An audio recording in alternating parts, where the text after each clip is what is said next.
Yo-ho, it's Jess here. Nice to see you again. How have you been? So today I want to talk to you about the fact that I moved to Japan alone.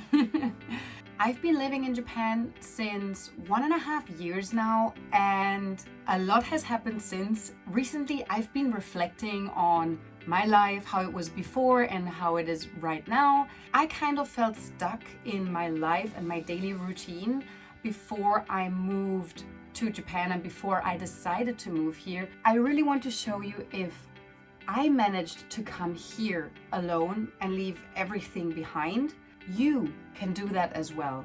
And it's not like you're leaving everything behind. I mean, you still have your friends and your families. Don't be afraid. Let me help you and listen to my story and hopefully feel encouraged. Let me tell you one thing. I know how scary and frightening it is to lose or to leave your safe zone. Because I'm almost 30 years old and I moved here 1.5 years ago. So it's not like I finished university and that was a new chapter or something like that. I had a well-paid job. I was married before I came here. I had a lot of supportive friends, which I would see several times a week for board game nights and other things. I had my family around me and I had hobbies I would regularly do. A lot of people would think, oh, that's the perfect life. Why would you change anything? But if you're watching this video, you probably also feel this calling deep inside of your heart or in your soul. And I was scared as Scherzel, and I was dependent on other people, like my previous partner or my father or my family, and yeah. And I was always there for everyone else. So when I decided it was extremely scary, but now 1.5 years later, I'm still here. I'm happier than I've ever been in my life, which doesn't mean I was unhappy before. It's just I've done so much self-discovery, and yeah, I really just hope that by the end of this video, you feel encouraged to also take that step to move to Japan or abroad or wherever you like to go to. And also, if you're watching this video, you're probably thinking of moving to Japan or abroad, or you're already in the process, so congratulations to you, and I wish you all the best. Let me try and explain why I chose Japan very quickly. So since I was a child, I've always been fascinated about Japan. I watched anime, even before Sailor Moon. I was always fascinated about the creators of these shows that inspired me and shaped my childhood so much.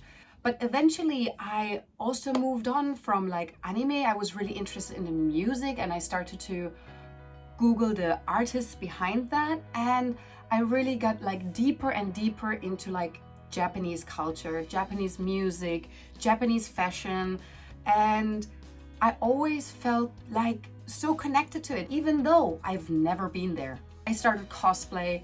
I was cosplaying excessively.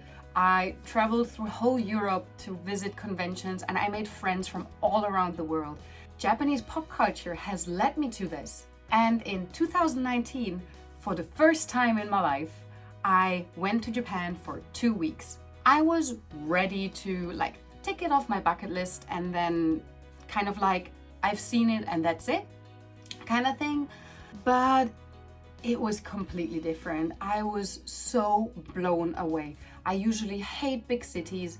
I loved Tokyo. When we went to the countryside in Osaka, people were just so friendly and polite and interested in you. I think about 2 months after we left Japan, I first opened up about me going to Japan to my partner at that time, obviously. He was very supportive and he said, yeah, if you want to just go for it, do it. My family as well.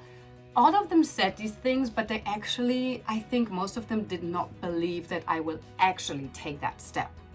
And originally I planned to only stay here for 6 months. I was in this really perfect kind of life setup. Remember, husband, cats, great apartment, well-paid job, lots of friends, family, everything close.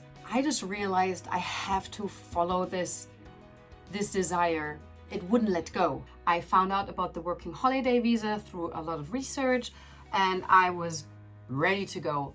And then in October 2019, I burned out completely.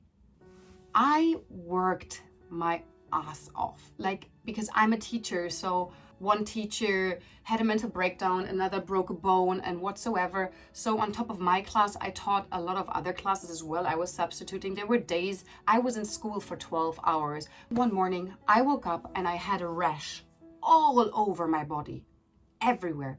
It was itchy. I thought we have bed bugs. That was not the case. I went to the doctor because I was the only one with these marks. And he said, well, you've been so stressed and your body started to attack its own immune system, and that is its reaction to it. You know, the itchy part was not as bad, but then one morning after, I could not get out of bed. I suffered from fatigue. I could not move my body.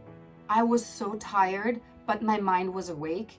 I could not move, I literally could not. It was so scary, and you know, everything I've planned up to this point was at stakes. It was the second time in my life that I could not get out of bed without help. The first time was when I was 18 and I was diagnosed with a chronic disease, and at that time they didn't know what it was, and so it was untreated, and I was in so much pain that I could not get up, and my father had to pull me out of bed and get me to the bathroom, for example. And that was the second time. But the second time I caused it myself because I did not put any boundaries. I also did not communicate clearly to my boss, I think this is too much. Now my dream was at risk.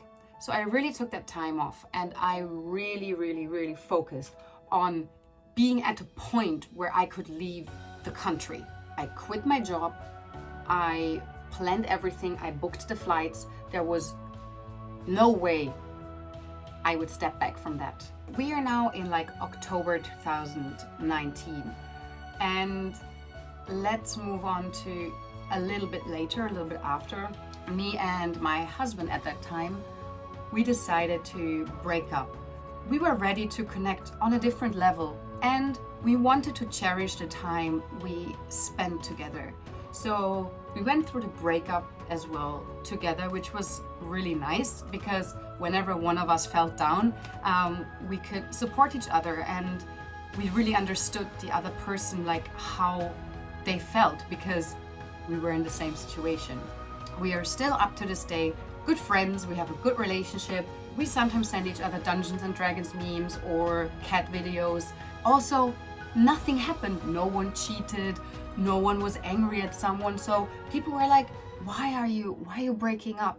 What really hurt me is that some people thought it was because of me and my wish to go to Japan, that was the original reason of the breakup, and kind of blaming me even though it's no one else's business. People like to get involved in other people's business, and that's just how it is.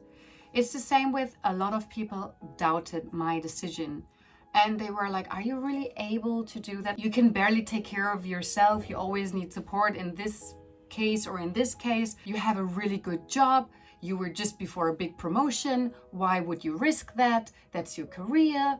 And remember, you have chronic diseases. What do you do if you need medical help? You shouldn't be going to Japan because you don't speak the language so well. If I would have listened to all of these doubts and the self-doubts I had to deal with myself as well, I wouldn't be here, and I wouldn't be able to share this experience and tell you I am so happy. I'm so happy. I came here with no expectations. I didn't even think about that I would decide to live here. I came here, I was done with teaching. I was like, this has burned me out. I'm tired of working for schools or institutions, and I was not as I was always confident. A lot of people tell me, oh Jess, you're so self-confident and you're so outgoing, you're such an extrovert. Yeah, maybe, but what I have gained here since I moved here, the self-discovery I went through is incredible. I am a completely different person. I've never been so sure and confident about things. When it comes to really fundamental big decisions, I am so confident in taking them because I already came here risking to lose everything, and I am not afraid. I am not afraid of failure anymore, or not that much anymore. If I fail, then there's always a way to come back up, to get up. I can confidently say that I'm really proud that I came here. I organized everything myself. I booked the flights myself. I know that sounds stupid, but I came here when I was 28 and I started planning everything when I was 27. So I was already in my late 20s where people start to settle. I came here and with a business partner, I created a company. I mean, how awesome is that? And I offer my own educational services. That would have never happened back home, because back home I was so stuck in my routine. I was so stuck in living up to what people around me expected me to do. I put these pressures on myself. But leaving that environment, achieving something, has just changed my life.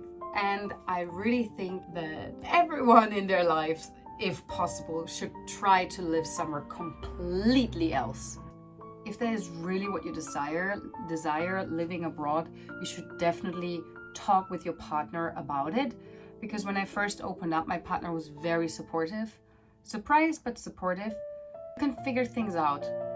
But the worst thing is to always ask yourself, what if, and regret.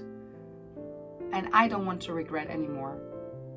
I've experienced twice not being able to get up from my bed without help, not being able to move, and I just don't want to miss any opportunity or any chance of chasing for my own happiness, because I am responsible for my own happiness and I am responsible for my life. Our life is limited and the time we have is limited, and I think if there is something we feel like is calling for us, then we should go, and I really hope you will. If you have any questions, please leave them in the comments down below. I've received a lot of questions as well on Instagram and I try to reply to all of them. Hey, you can do it. Like, you really can. You're able to do that. You're awesome. And I really mean it. Johnny.